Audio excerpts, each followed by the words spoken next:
Akankah Sintayong diganti? Halo Sobat Bola, selamat datang kembali di podcast Alius Fan. Dan di episode kali ini kita akan bahas sebuah topik yang sedang hangat-hangat dibicarakan nih, masa depan Sintayong sebagai pelatih timnas. Kekalahan dari Jepang adalah titik kritis Sintayong. Timnas Indonesia baru saja mengalami kekalahan 0-4 dari Jepang di kualifikasi Piala Dunia 2026. Hasil ini sangat mengecewakan, terutama karena pertandingan berlangsung di kandang sendiri Stadion Utama Gelora Bung Karno. Tak hanya kekalahan ini, timnas juga berada di dasar klasemen grup C, membuat posisi Sintayong sebagai pelatih semakin tertekan. Di media sosial, tagar STY out pun menggema menjadi bukti kekecewaan para supporter. Kritik publik, apa yang salah? Banyak kritik yang dilontarkan kepada Sintayong, mulai dari strategi permainan dinilai monoton hingga pemilihan pemain yang dianggap tidak sesuai ekspektasi. Bahkan beberapa supporter melihat bahwa Sintayong terlalu sering mengandalkan pemain naturalisasi tanpa memperhatikan kondisi mereka. Namun, apakah mengganti pelatih ada solusi terbaik?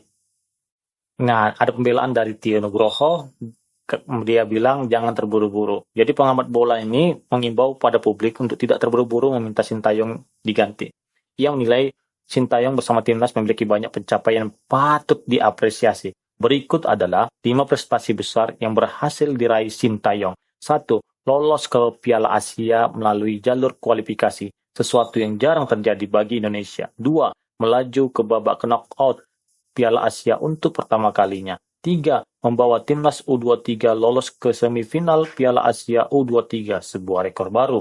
4. Mengantarkan timnas ke babak ketiga kualifikasi Piala Dunia 2026, yang terakhir kali terjadi lebih dari 20 tahun lalu. 5. Mengamankan tiket ke Piala Asia 2027. Menurut Tio, perjalanan timnas Indonesia bersama Sintayong bukan sekedar hasil di atas lapangan, tapi juga perubahan mentalitas dan filosofi bermain. Evaluasi besar dari PSSI. Ketua Umum PSSI Erick Thohir dalam pernyataan resminya menyebutkan bahwa evaluasi besar-besaran akan dilakukan setelah laga melawan Arab Saudi. Evaluasi ini mencakup seluruh aspek, termasuk kepemimpinan Sintayong sebagai pelatih kepala. Namun Erick juga meminta supporter untuk memahami bahwa proses pembangunan tim membutuhkan waktu. Keputusan untuk mempertahankan atau mengganti Sintayong akan diumumkan setelah hasil evaluasi lengkap.